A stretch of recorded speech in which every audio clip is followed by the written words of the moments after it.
right, everybody. So not enough money, that's not really the problem. That is actually a symptom of the problem. So I wrote down some statistics here. I'm going to keep this short and sweet because I just want to throw some bullet points at you and get you in a cause-effect relationship with me right now on this media.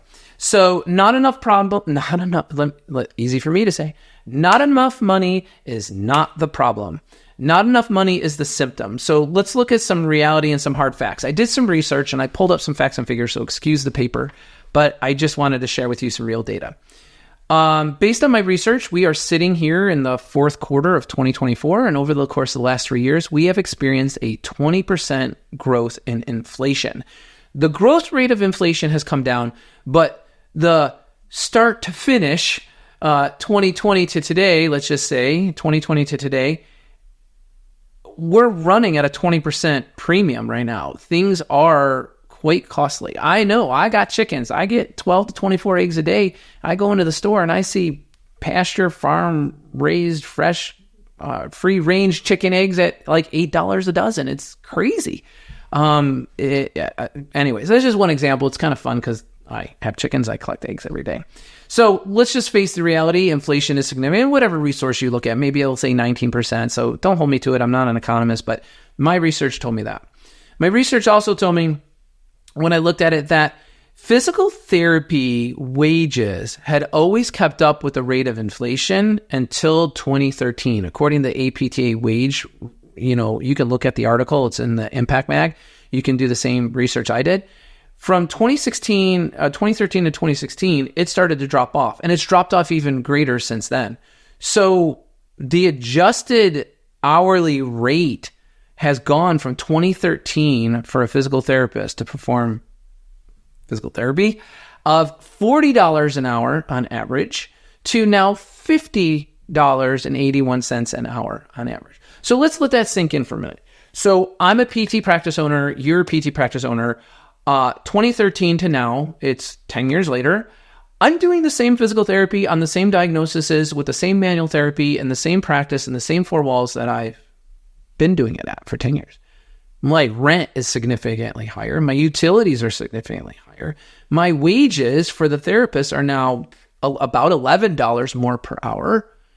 But hey, guess what? My average collections per visit, my average reimbursement from the insurance companies and Medicare have gone down.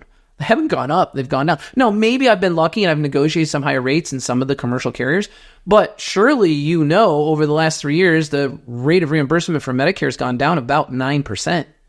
So wages haven't just gone up on the clinician. The cost of having a clinician working here, is now $85,000 to $95,000 on average, 4 to 9 years out. You're going to be paying somewhere in that world. Start fresh out of school, you may be somewhere between $78,000 to $85,000 on average. Now, some people in some parts of the country may be a little lower, but these are numbers that are encompassing the majority of you guys watching. Your admin costs have gone up. I have always had front desk people working my front desk when I ran it for 17 years at $15 to $16, and my managers were $17 to $18. I get people on the Pacific Northwest or in the West Coast or Midwest saying, I can't even get somebody to sit at my front desk for under $25 an hour. I'm competing with Taco Bell or Walmart. It's crazy. You can't even get somebody for $21, $22, $23, some people $25 an hour. Now you add on it FICA and benefits and time off and training and turnover. This rapidly goes up. So what am I saying? I'm saying I understand, and I'm putting out there as kind of talking to myself here, talking to you. We're saying the same thing. We're not getting enough money for the cost of what it takes to do business. So let's not complain about it because I don't believe in problems. I only believe in challenges. So if we are truly in an income squeeze because there's not enough money, and if that's not the problem, then what's the problem? The problem is we haven't changed our business model. This is the problem. If we confront the reality that this isn't Kansas anymore, and we have to stop doing the fee-for-service practice model, get a new patient, treat the patient, discharge the patient, get another new patient, treat the patient, discharge the patient. If we can stop that thought process and think, I'm creating a physical therapy private practice that's going to be a hybrid model, that's going to be in and out of network. Some 20% of my goal is 20% of my annual revenues from cash-based services, 80% of my revenues from third-party payers. I'm going to embrace the commercial payers that are giving me and I'm going to give you the lowest number possible, a $15 spread over cost. I know it cost me $55, $75 an hour to do this service, but I'm going to make at least $15 over that for this rate of service or for this hour of service delivered. Now, if you're seeing a patient every half hour, keep them in the 55 to 65 minutes, and you know the 4 keys to successfully doing that in good ethics, in good practice, and meeting the standards of practice and the standards of the payers and the standards of the Practice Act, then hats off to you. You are one of the top 10% of practices in this country because you figured that out.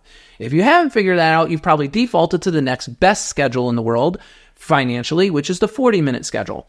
And you've probably optimized that. I would love everybody to be in one of those 2 schedules on an outpatient physical therapy private practice basis. Now, some people are in areas where they're making $130 a visit on average, and they're still seeing 1 patient an hour. Go for that. As long as that dog keeps hunting, keep hunting it, because that is great for you. I don't see that for the majority of people across the country. It's narrowed down to about 2 to 3 states, maybe 4, that are still in that kind of world. The rest of the United States, not so much. So you have to change your business model. And that's what I'm going into the pieces of. The problem really is that you haven't confronted the reality that we're in a new world. We're not in where we've been. We are now in, Wizard of Oz land in some ways, in some respects. But you can do something about it. So here's what you can do about it. Get rid of your benefit overhead. Get rid of your FICA, your vacation time, your sick time, your holiday time. Get rid of that. Get rid of those costs. Get rid of the turnover cost. Outsource everything. You may be saying, oh yeah, well, Brian, you are an outsourcing company. You outsource virtual front desk and credentialing and billing. Yes, I do. But I do it for a reason, because I'm here for you. I'm here to meet the needs of your challenges. I'm here to help you live a better life in physical. I'm already, I've been doing this for a very, very long time. This is not a financial money grab or a profit pillaging thing on my behalf at all. This is me finding a need and filling it. And if it's not us, I encourage you find some other group that you can do that with. But find somebody that's going to give that to you. So let's get with that as soon as possible, right? Let's get you there. Outsourcing your virtual front desk, whatever capacity. It could be virtual front desk, it could be insurance authorizations or just verifications or full service. Billing for sure. Getting a good EMR system that's going to economize your practice management is a must-have for sure. Having a professional training system inside so you can enhance your people is awesome. You should definitely be doing that. Last but not least, you should and can literally economize on your time. Your time is money. So segregating your time into administrative blocks and clinical blocks is going to give you that work-life balance that you're really looking for, so you can bring the best you to each bucket of time. So many people just run their weeks together and they don't really utilize their time optimally. So many practices are not open in the evenings. They're done, last patient's at 4. I'm sorry, that's not an evening schedule. Your last patient should be at 7:30. So many practices are not open 6 days a week. You should have somebody working Tuesday through Saturday, possibly, maybe a 9 to 2, a 9 to 4 on Saturdays. You're paying for it. It's your overhead. Optimize that. So many practices aren't doing RTM, remote therapeutic monitoring, and capturing an average of $8,000 more per year. Virtual services, optimized remote care, ideally having 20% of your revenue in cash-based services. And there's a lot to choose from there, which we can go into specifically. If you want to call me, just go to my website and you can schedule yourself. It's no big deal. And we could talk about how you can develop into that. But if you embrace these tips and tricks that I've just been sharing with you, you will find quickly that money is no longer your problem. Success is going to be your challenge, keeping up with the success. And a lot of you are like, Brian, you're not talking about hiring. Well, I'll tell you, the number one ingredient to successful hiring is staff retention. If you have a growth opportunity, an employment ladder, a growth development system, you won't be looking for as many therapists as other people are up and down the road. And if you are looking for them, then there is a 5-phase hiring program that's going to separate you from the rest. And people are definitely going to want to work with you because structure dictates function. Therapists are looking for certainty and confidence in their leadership and in their practices and in their next job and their next position. Give that to them. Give them what they're looking for. Security, professional and personal development, flexibility, and an exchange of income through a pay-for-performance model. By you embracing these things we just talked about in this just 10, 15-minute clip, you're going to make all the difference in the world. You are not going to be on the same level of your competitors up and down the road. You will do circles around the big corporates because they are just one size fits all, and that's not who you are. And that's not what you're doing. That's why you open up your practice, right?